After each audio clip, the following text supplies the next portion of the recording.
O nahuli lang, teka may ganito pala. Mukhang di ko na naman nasabayan ka nalang hibla. Kahit ako nahuli may gusto sanang ilapag. Okay lang ba kung babae naman ang lumilipad?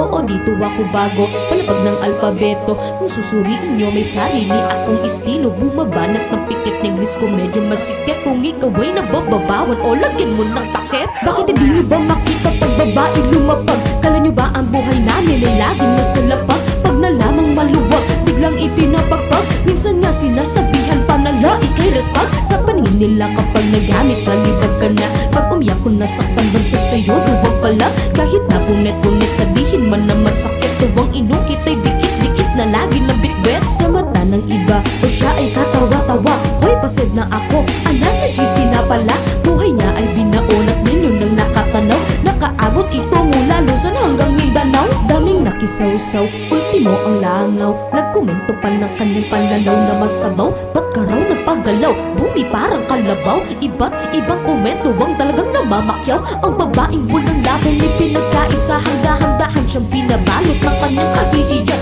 Nagtiwala po ako, kala ko ay sikreto. Milyong tukong nakakita sa katawan ko. Ginusto niya man uhid, huwag na dapat sumali pa. Huwag mo nang ikalat ang kanina hanap ng iba. Bibig mo ay isara, mata ay takpan mo na. Ang daliri ay putulin kung ikakalat mo pa. Kasalanan nila yan o bakit? Perpekto ka ba? Dadagdag ka pa sa mga tao. Puro lang husga kung hahatakin pababa.